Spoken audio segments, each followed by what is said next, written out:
Hi guys, I'm Ina and I'm so excited to share with you my 3 favorite ways of making sauerkraut.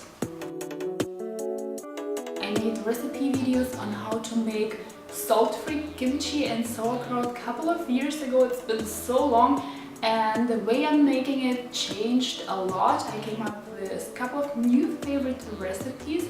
My absolute favorite is white kimchi-style cabbage.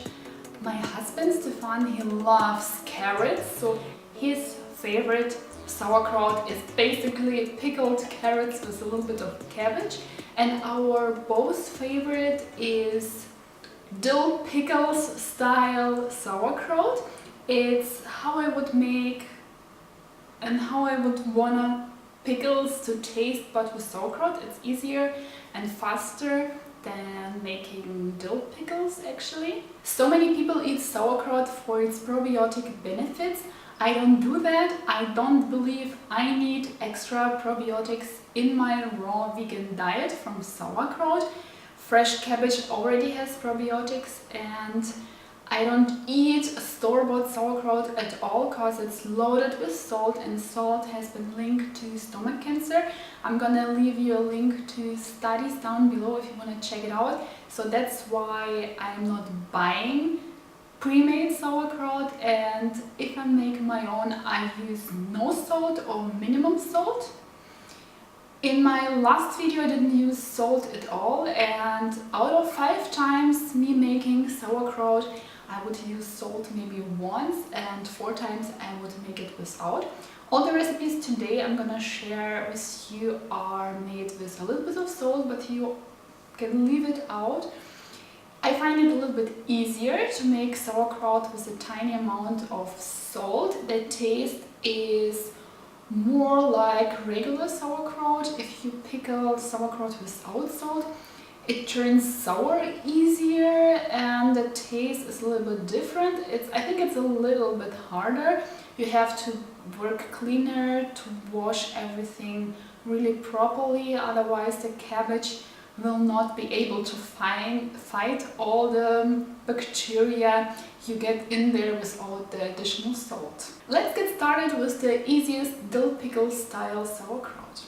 We are gonna need cabbage. For all the recipes I decided to use white cabbage, and I'm gonna keep the loose leaves for later. And before I get started, I just wanna warn you, it's gonna take 3 up to 5 days till the sauerkraut is done. You have to try it to know if it's done or not, and then if it's ready to eat, you keep it in the fridge for up to 1 month. I'm just gonna cut it and add dill for the first recipe. I forgot to mention it with the cabbage, but I'm gonna say it now. It's important to wash everything properly. I'm gonna cut the dill in big chunks, so sometimes the taste is a little bit weird. So if you wanna take it out, the chunks are big enough so you can take them out. I'm gonna stuff the cabbage pretty tight into the jar. I'm using small jars now. 1/2 teaspoon of salt and our leaf to keep the cabbage down when we fill up the jar with the water. It's important that the water covers all the cabbage. For the next recipe we need lots of carrots, at least 3. I'm gonna clean them using a brush. Peeling would be an option as well. And I'm gonna add some turmeric for the color. I'm gonna cut the cabbage here again in big chunks to save time. And for the carrots, I could cut them or grind them, but my favorite way is to cut them into noodles using a peeler. So after they are pickled, they taste like soft noodles. Next, I'm gonna peel turmeric, and cutting is not an option. When I cut it, the chunks end up too big and they taste too intense later. And the little bits are gonna get into every single cabbage leaf and color it orangey. Here is it pretty important to massage and distribute turmeric But usually if I'm in a hurry, and I hope you see how easy and fast it goes, I just cut everything up, stuff it in a bigger jar, and it's done in less than 5 minutes. And about how long it takes till it's done, it's the only way is to try it. And if it tastes pickled, it's done, and then you should keep it in the fridge.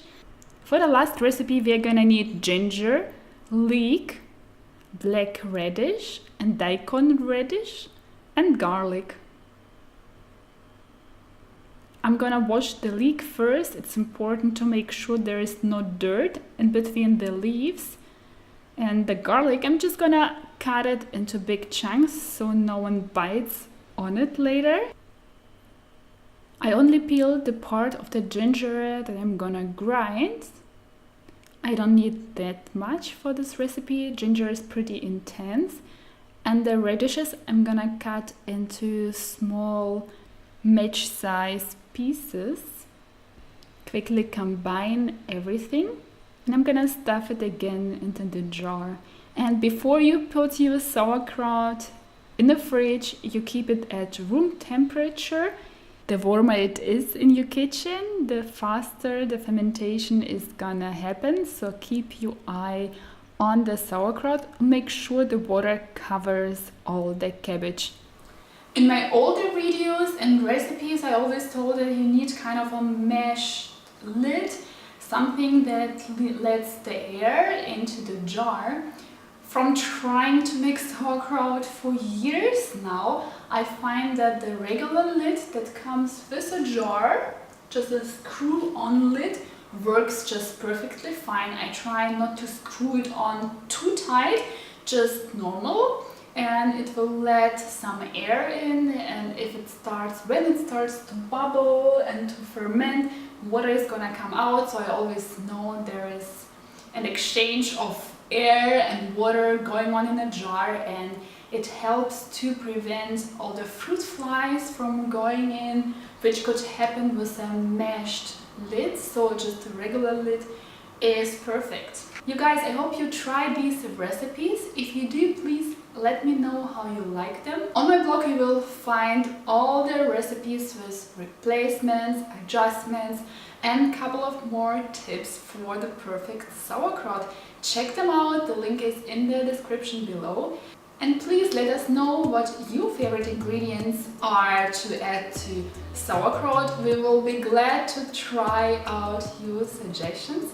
I see you in my next video, guys. Thank you so much for watching. And don't forget to subscribe to not to miss out on the next recipe or what I eat in a day video. Love you, bye!